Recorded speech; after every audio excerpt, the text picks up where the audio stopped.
Theory to coordination compound.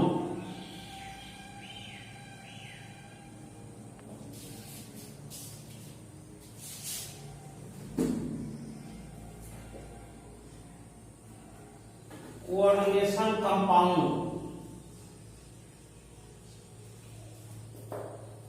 Werner's theory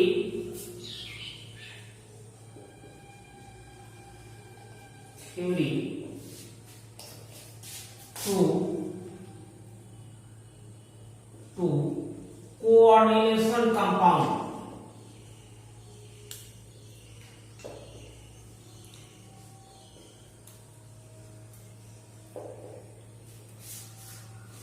देखिए ध्यान से सुनेंगे, यह भी सब तैयार कर जाओ, बढ़िया से तैयार कर जाओ। भी उसमें होएगा तो लिख देंगे, यहाँ भी कोई पूछ दे तो हो जाए।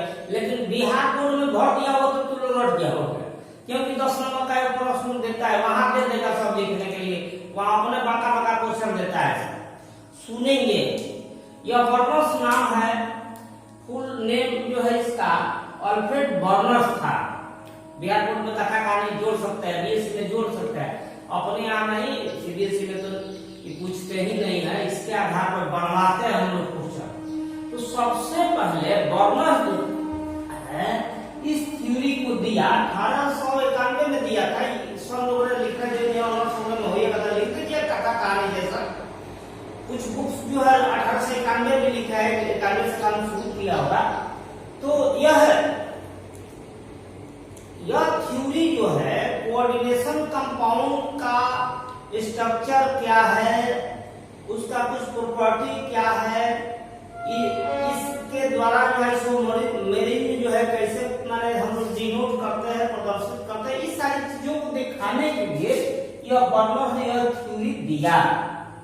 इसके कुछ पॉइंट्स है जिसको हम लोग मेन पॉइंट्स है, जिसको पोस्टुलेट्स ऑफ वर्नर थ्योरी कह सकते हैं। तो 4 लाइन ऐसे लिख देंगे कि at first this theory put forward by Alfred Werner in 1891 या 1892।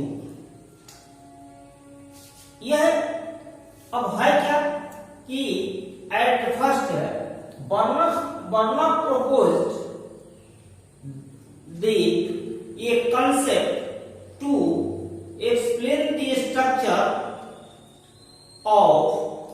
and properties of isomerism of, यह इसी के आधार पर हो जाता है, ऑफ कोऑर्डिनेशन कंपाउंड जो है यह वर्नर के थ्योरी के आधार पर ही दे सकता है। These are the postulates of Werner theory. 2-4 line ऊपर लिख देंगे तब हम लोग देखेंगे जवाब। ऐसे एट फर्स्ट से सुनेंगे ध्यान से। उस पहला पॉइंट है these are the postulates of, these are सुन के याद कर जाइएगा। बिहार बोर्ड वाले, बिहार बोर्ड में ज्यादा लोग देते हैं, बीएससी में देते हैं। दीज आर द हम लोग नहीं देते, हम लोग केवल क्वेश्चन इस पर सेट करेंगे, कैसे सेट करेंगे बताइए। These are the postulates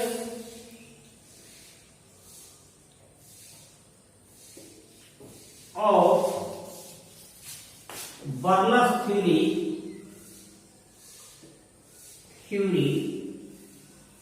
of coordination compound।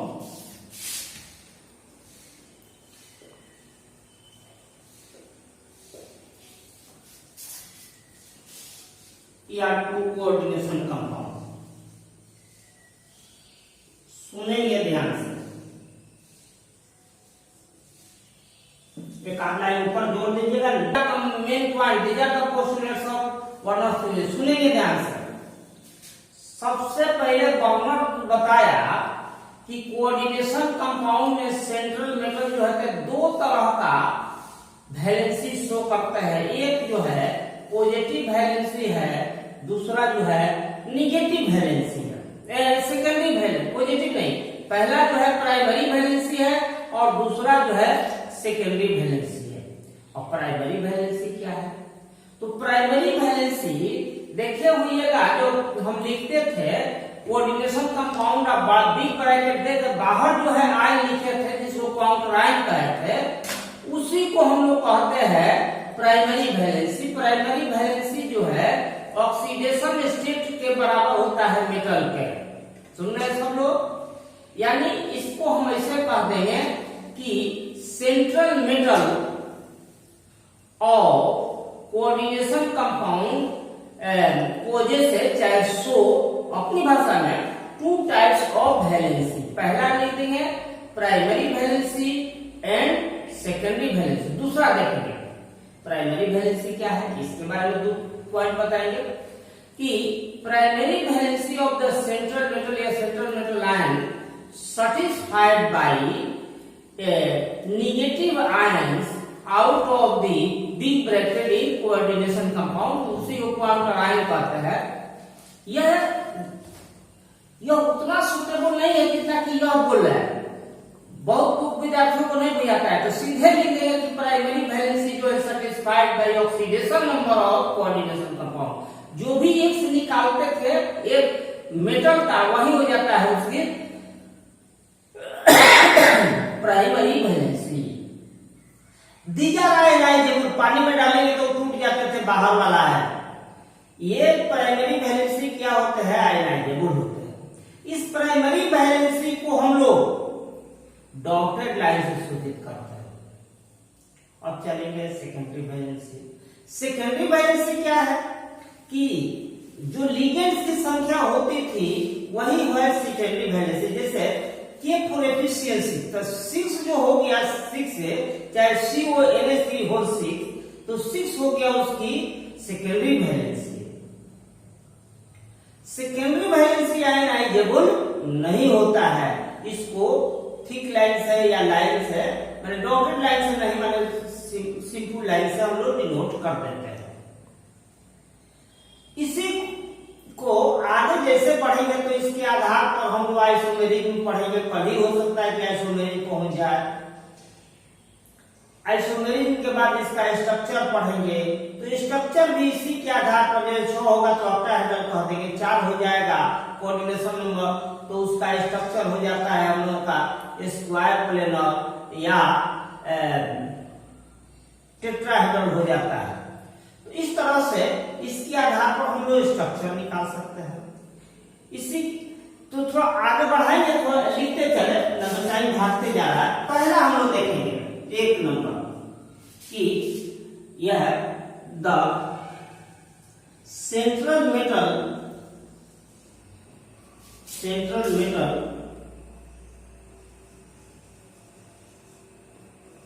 या आयन या सेंट्रल मेटल आयन सोज चाहे पोजेसेज लिखा होगा, पोजेसेज का स्पेलिंग बहुत लोग बड़ा देता है, इसलिए सोज लिखता है। सो टू टाइप्स ऑफ वैलेंसीज, 2 तरह की वैलेंसी जो है सेंट्रल मेटल जो है शो करता है। इसी में हम लिख दिए प्राइमरी वैलेंसी, सुन के याद कीजिए, रखना नहीं है, वैलेंसी। एंड दूसरा हो जाएगा secondary valency. Secondary valency central का जो मेटल होता है शो करता है। अब एक में आएंगे, फिर देखेंगे दूसरा इसका पॉइंट, या एक को ऐसे बना दीजिए, एक इसको 2 बना दीजिए ऐसे। प्राइमरी वैलेंसी जो है सेटिस्फाइड बाय क्या चीज, negative ion which is present outside the big bracket। Ionizable होता है तो वह बहुत लड़कों को बुझाता नहीं है, कमजोर विद्यार्थी लगते हैं वहां फिजिक्स जाने, तो फिजिक्स जाने वाला चैप्टर है ना, तो उसी में लिख दीजिएगा दैट डायरेक्ट यही लग जाएगा। ये ऑक्सीडेशन नंबर जो आप निकाले थे वही उसकी प्राइमरी वैलेंसी हो जाएगा। देखिए primary valency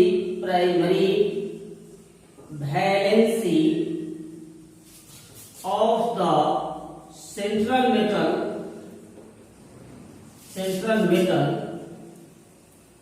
in a complex in a coordination compound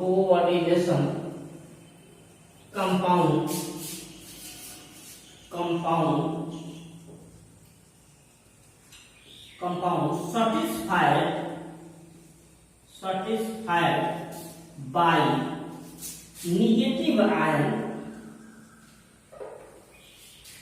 which is present outside the big bracket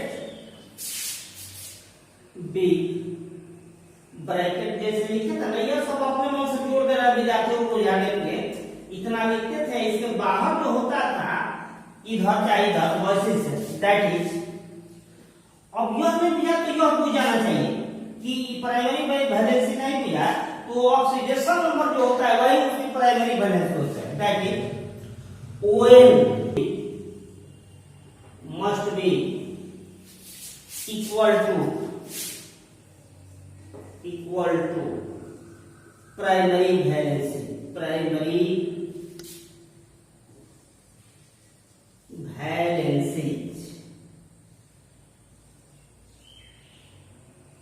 यहां देखें एग्जाम्पल देते हैं कि जो एक्स निकालते थे ऑक्सीडेशन स्टेट निकालते थे सेंट्रल मेटल का वही है प्राइमरी वैलेंसी। लिख दीजिए तो और बताते हैं।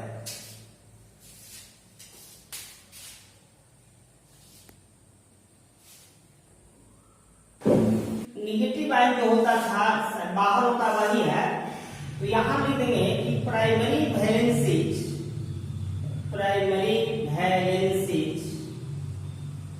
आर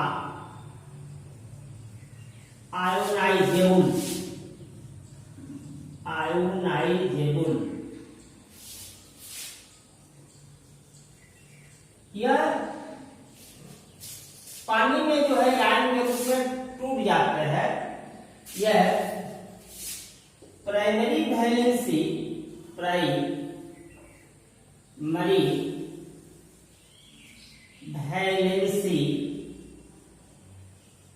of the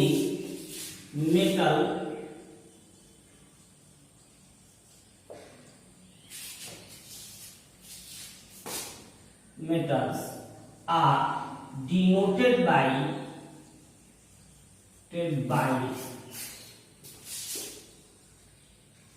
कैसे dotted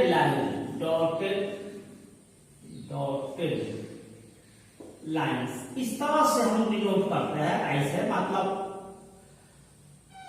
कमजोर बॉन्ड है। यह ऊपर लिख दिए है ionisable that is it is not stable, इतना ही करना। और जो है एक और देखिए लिखे थे कि सेंट्रल मेटल जो है दो तरह के वैलेंसी शो करता है, एक प्राइमरी और दूसरा सेकेंडरी। तो सेकेंडरी क्या है जैसे अभी बताएंगे ना इस तरह से, जैसे मान लेते हैं यही बता दिए CO बाद में बताएंगे NH3 होल 6 और Cl3 जो है यह 3 जो इधर यही आयोनाइजेबल है, मतलब पानी में से टूट जाने वाला। यह आयन जो है 6 NH3 यानी यह 6 जो आया है यह इसकी सेकेंडरी वैलेंसी कहलाएगा। यह 3 जो है इसका प्राइमरी वैलेंसी कहलाएगा। जो यहाँ X आता था कोऑर्डिनेशन नंबर, लेकिन उसके जमाने में ऐसे नहीं लिखा गया था। कैसे लिखा गया था बता रहे, थोड़ा दोनों बता ले तो देखेंगे, ध्यान से सुनिए। आयोनाइजेबल नहीं है, यह जो है लिगेंड की संख्या से डिनोट होता है, यानी नंबर ऑफ लिगेंड जो होता है वही उसकी सेकेंडरी वैलेंसी होती है। लिखते हैं secondary valency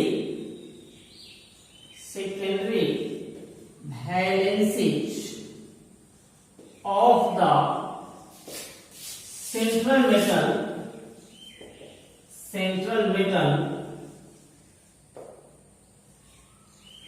are not ionizable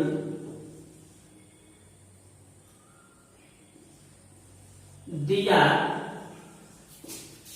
are satisfied by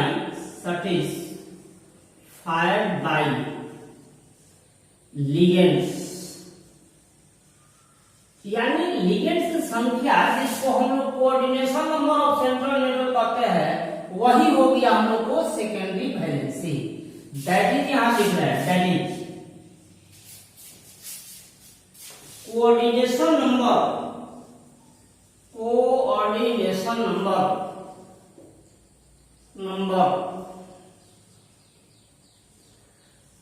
of the central metal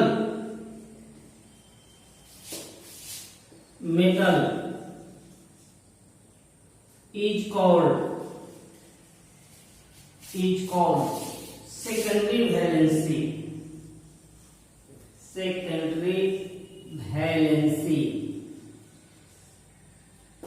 बोल 6 यहाँ Cl3 लिखे हैं तो यह हो जाएगा सेकेंडरी वैलेंसी CO का 6 हो जाएगा। Cl6 लिखते थे तो Fe का सेकेंडरी वैलेंसी 6 हो जाएगा। NiCO4 लिखे थे तो Ni का सेकेंडरी वैलेंसी कितना हो जाएगा 4 हो जाएगा। यह आयनाइजेबल नहीं होता है। सेंट्रल मेटल है यहाँ। चलिए अब जो है सेकेंडरी वैलेंसी जो है आर नॉट आयनाइजेबल। इसके बाद देखेंगे यह सेकेंडरी वैलेंसी को हम लोग डॉटेड लाइन से नहीं मैंने थिक लाइन या लाइन से पढ़ सकते हैं। सेकेंडरी वैलेंसी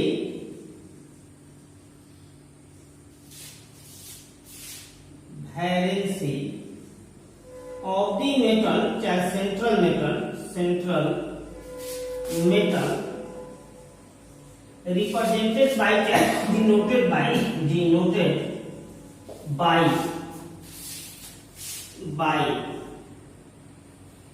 thick line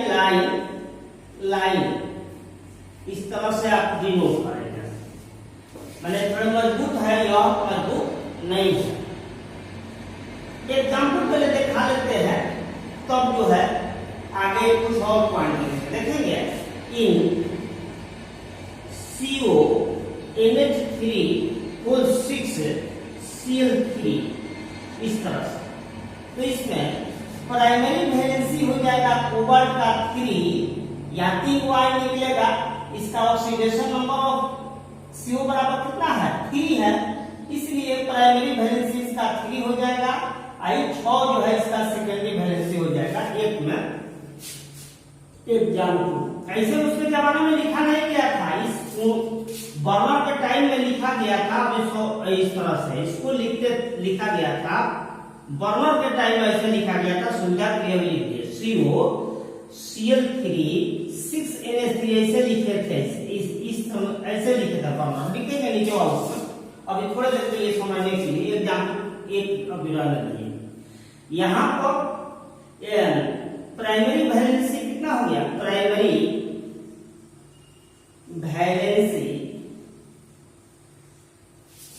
और CO हम लोग का हो गया 3 and secondary valency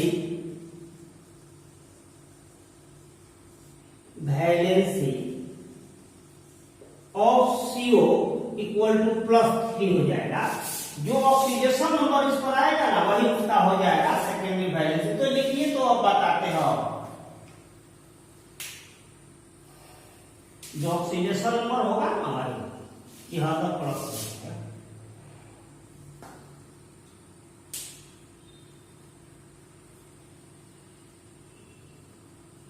primary valency के द्वारा जो है इसका सेफ स्ट्रक्चर नहीं निकलता। सेकेंडरी वैलेंसी जो 6 वाला होगा ना वो सब ऑक्टाहेड्रल हम बनाएंगे। 4 वाला वो कुछ जो है स्क्वायर प्लेनर होगा या टेट्राहेड्रल होगा। 2 भी होता है, 2 कोऑर्डिनेशन नंबर AU का होता है। 4 वाला जो है PT PU PD JN CU 4 वाला होता है। स्कैंडियम से लेकर के कोबाल्ट तक सब 6 वाला होता है। मोटा मोटी एक दिन बताए थे। तो यह है इसके आधार पर, इस संख्या के आधार पर इसका जो है 6 वाला सब ऑक्टाहेड्रल होता है, 4 वाला टेट्राहेड्रल या स्क्वायर प्लेनर होता है, 2 वाला जो है लीनियर होता है। तो इसके आधार पर तो हम लोग structure of the coordination compound बताते हैं। यानी geometry of the coordination compound determined by a secondary valency या ठीक है, इसके आधार पर जो है इसका ज्योमेट्री निकाल सकते हैं। 6 वाला जो है ऑक्टाहेड्रल होगा, देखेंगे इसी चीज को हम ज्योमेट्री जो है सेकेंडरी वैलेंसी से निकल रहा है, इसका मतलब क्या है, डायरेक्शनल होता है, प्राइमरी डायरेक्शनल नहीं होता है, यानी उसके द्वारा जो है हम लोग स्ट्रक्चर ऑफ द कंपाउंड नहीं निकालते। पॉइंट और बढ़ाएंगे, देखेंगे the geometry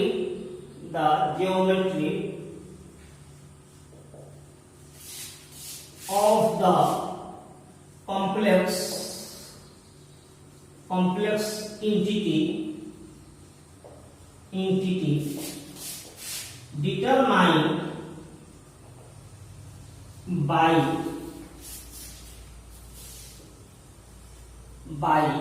secondary valencies of the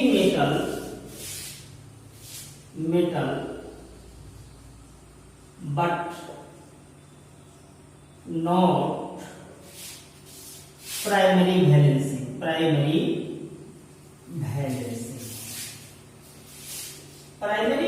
के द्वारा ज्योमेट्री नहीं निकलता है, that is secondary valencies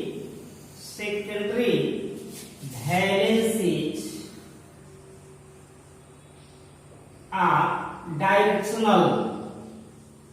directional मतलब जिससे डायरेक्शन निकाला जाए, यानी सेट स्ट्रक्चर कंपाउंड का निकाल दिया जाए, ज्योमेट्री निकाल दिया जाए, वह है हम लोग का सेकेंडरी वैलेंसी। एग्जांपल में जैसे ML6 इस तरह का कोई यहाँ माने कोऑर्डिनेशन का यदि हो, कॉम्प्लेक्स हो, हैज ऑक्टाहेड्रल स्ट्रक्चर, इस तरह से हो Ml4 और Ml4 है ऑक्टाहेड्रल नहीं है टेट्राहेड्रल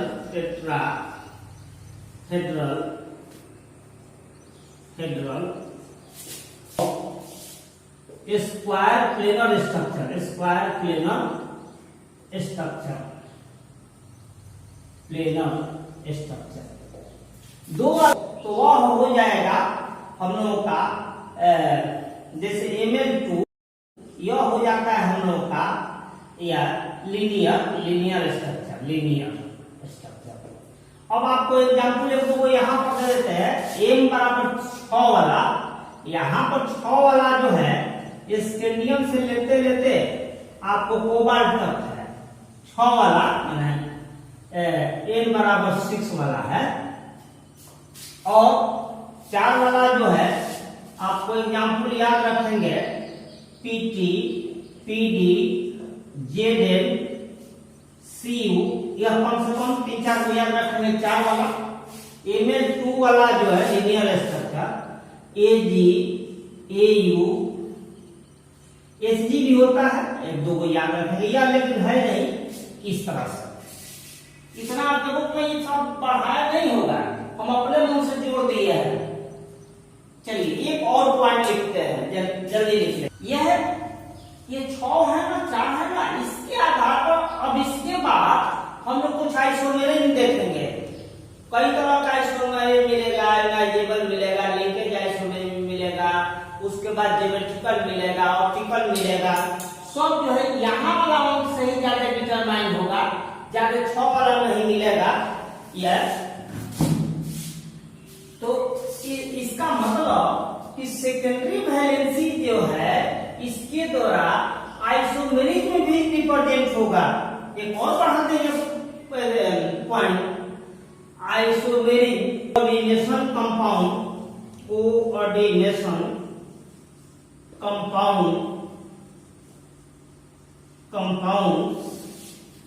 इतना ही सब आपने बुक में नहीं दिया होगा बंधु, इस पर देख लीजिएगा, थोड़ा और क्लियर होगा। कंपाउंड रिप्रेजेंटेड बाय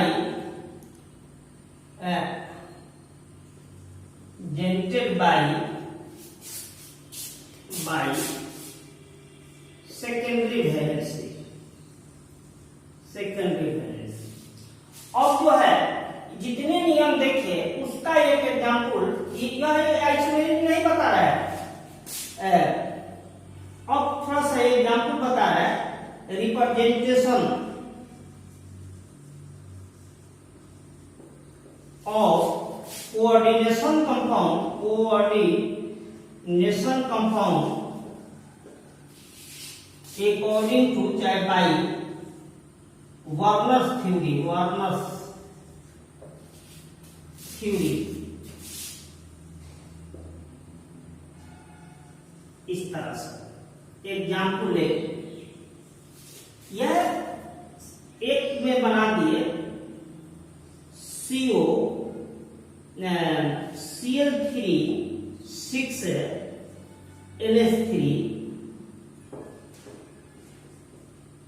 यह जो है कॉम्प्लेक्स कंपाउंड है या कोऑर्डिनेशन कंपाउंड है। वर्नर से टाइम में ऐसे ही लिखा गया था, हम लोग बाद में वाला इस तरह कोर्स बनाकर लिखते हैं, ऐसे ही लिखा। यह वर्नर्स रिप्रेजेंटेशन हो गया, वर्नर्स रिप्रेजेंटेशन ऐसे ही किया था, रिप्रेजेंटेशन इस तरह से। यह देखेंगे, इसी को हम मॉडर्न रिप्रेजेंटेशन विद्यार्थी समझाने के लिए लिख लिया ऐसे CO NH3, जबकि उसके जमाने में ऐसे नहीं हुआ था, फिर भी अपना बना लिया विद्यार्थी ऐसे। जो इस तरह से आजकल कंपाउंड दिखाई पड़ रहा था, उसके जमाने में ऐसे लिखा गया था। ये मॉडर्न रिप्रेजेंटेशन हो गया, मॉडर्न रिप्रेजेंटेशन, रिप्रेजेंटेशन। देखें, इसमें पूछा जाए किया सेकेंडरी और प्राइमरी वैलेंसी ऑफ CO बोलेंगे तो यहां बोल देंगे here, here primary valency, primary valency of CO equal to +3 या 3 हो जाएगा, 3 equal to OM of CO हो जाएगा, अब +3 के बराबर लिख सकते हैं।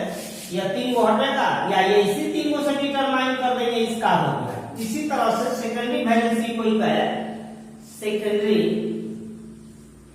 Valency of CO equal to, इस 6 नंबर ऊपर भी बताए थे, इसे दिखा देंगे, 6 बराबर coordination number, coordination number of CO।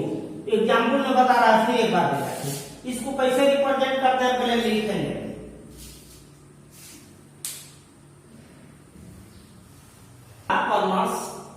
CO इस तरह से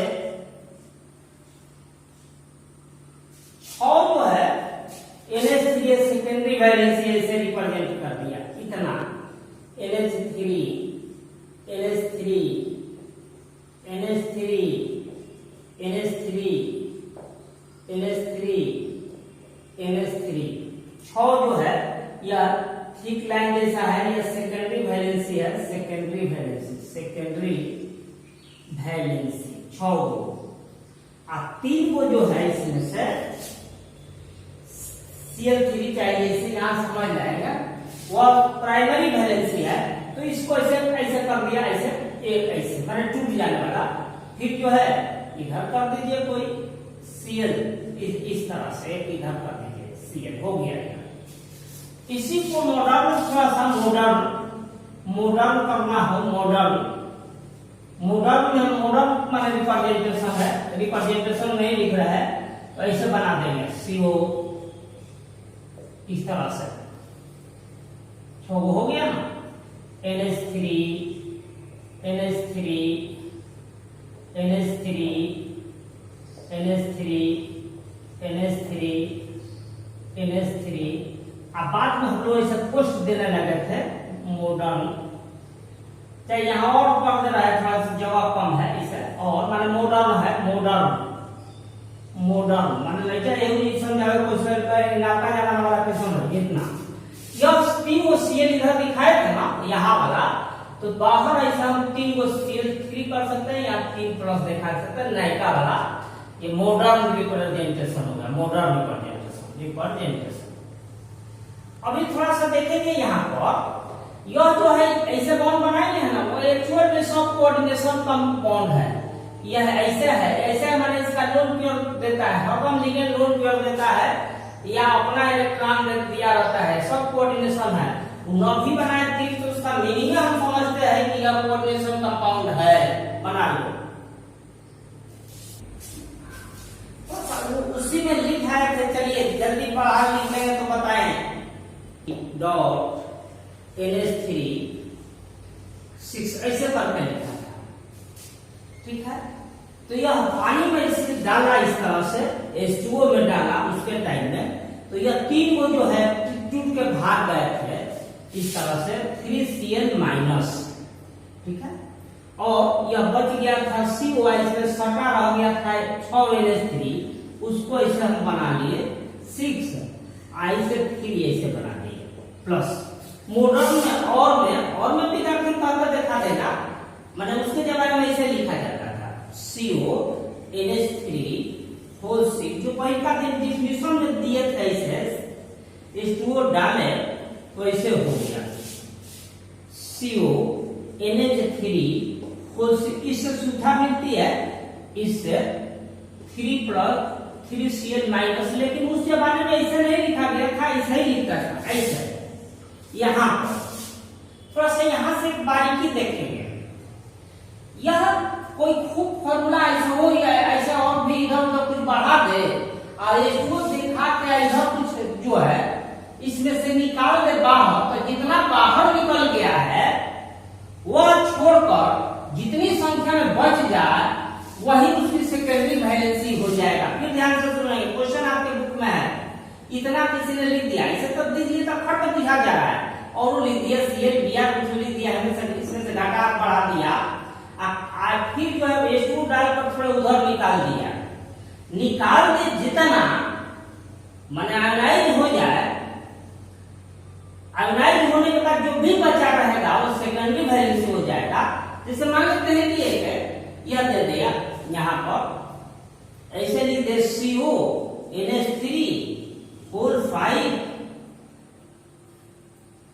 या Cl2 दे दे, Cl दे दे, तो ये सब नहीं होगा, एक जो है इसमें से आ जाता है, यहाँ दिखाएंगे बाद में, एक के बाद ढेर हो जाएगा, इसमें लिखते जाएंगे तो ढेर हो जाएगा एक के बाद।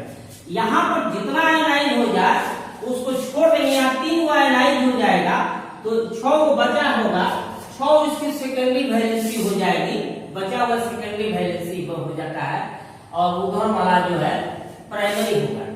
इसी को हम लोग यह 10th में पढ़े हुए यहाँ भी पढ़ाएंगे कि Cl माइनस जो है Ag से मिलकर AgCl का प्रिसिपिटेट बनाता है। क्वेश्चन सेट होता है कोई मोल AgCl देगा, यह 3Cl आया, 3Cl माइनस में सिल्वर नाइट्रेट का सॉल्यूशन डाल दे, AgNO3 सॉल्यूशन डाल दे एक्वस, तो 3 जो है 3 यहाँ कर लेंगे, AgCl बनेगा 3 मोल, ऐसे प्रिसिपिटेट 3 कर देंगे, 3 मोल AgCl देगा, 3 मोल ppt ऑफ AgCl, इस तरह से। तो आपसे कोई कह दे कि इतना मोल जो है 2 मोल 3 मोल दिया है, इसका मतलब कि उतना घटा दीजिएगा, ठीक है, और आपको देते हैं तब तो जाएगा